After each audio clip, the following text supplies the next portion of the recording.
Assalamualaikum warahmatullahi wabarakatuh. Saya Rudi Rafisa. Kali ini kita bicara tentang varian Delta Plus. Jadi kalau kita lihat bahwa sekarang pandemi tetap terjadi, di mana bahwa virus corona COVID-19 ini salah satunya yang menjadi merebak sekali adalah varian Delta.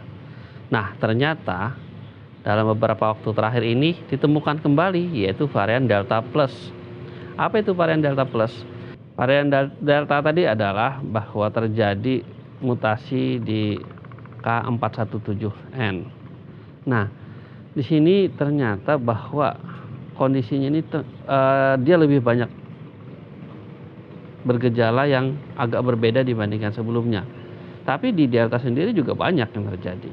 Misalnya sekarang yang agak berbeda sekali adalah nyeri perut, bagian perut abdomen. Nah, pada varian Delta juga banyak yang terjadi seperti itu. Kemudian seperti yang ringan-ringan seperti semua sama mirip-mirip seperti varian Delta yang ada, seperti demam itu pasti ada, nyeri tenggorokan, batuk, pilek, ya. Nah, yang plus ini di Indonesia baru ketemu di dua tempat, yaitu di daerah Mamuju, Sulawesi Barat, ya. Yang satunya di daerah Jambi. Nah, kita berharap ya semakin banyaknya varian ini harusnya ya jangan sampai juga bertambah kasus semakin banyak. Tapi kita perhatikan bahwa kasus-kasus nampaknya di Jakarta memang sudah mulai landai. Tapi di tempat-tempat lain masih menanjak, seperti contoh di Kalimantan Selatan masih tetap menanjak. Mudah-mudahan dalam waktu 1-2 minggu ke depan akan semakin turun. Nah, gimana kondisi ini? Berhubungan sekali dengan perilaku masyarakat. Dan khususnya berhubungan juga dengan kebijakan dari pemerintah, yaitu melaksanakan PPKM. Pelaksanaan PPKM ini memang harus dijalankan sebaik-baiknya, khususnya baik untuk pemangku atau yang pembuat kebijakan maupun bagi masyarakatnya sendiri. Jadi sama-sama saling mematuhi, sama-sama saling memahami dan mengerti. Jadi kita ingin masyarakat tetap tidak terpuruk ekonomi, jadi bisa tetap bekerja. Tapi ingat, disiplin, gunakan masker, cuci tangan, dan jangan sampai membuat kerumunan-kerumunan yang akan membuat penularan semakin banyak. Bagi mereka yang menjalankan PPKM ini juga ya harus disiplin juga.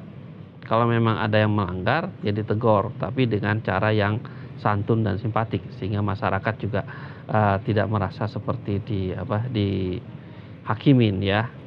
Karena sulit sekali untuk merubah perilaku masyarakat ini. Perlu beberapa dekade, mungkin butuh beberapa generasi baru terjadi perubahan-perubahan.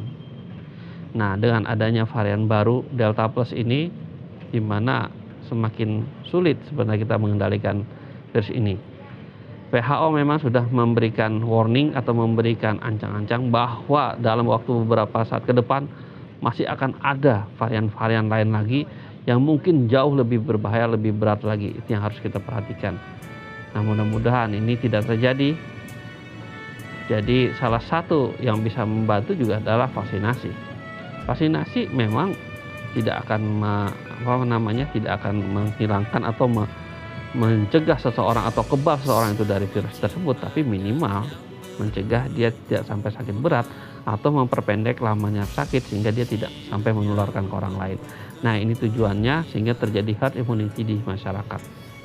Demikian yang saya sampaikan, mudah-mudahan dengan adanya kasus Delta Plus ini kita semakin menjadi lebih hati-hati lagi, lebih awas pada lagi. Salam sehat selalu dari saya Dr. Rudi Rafisa. Wahai kau para tenaga medis, jangan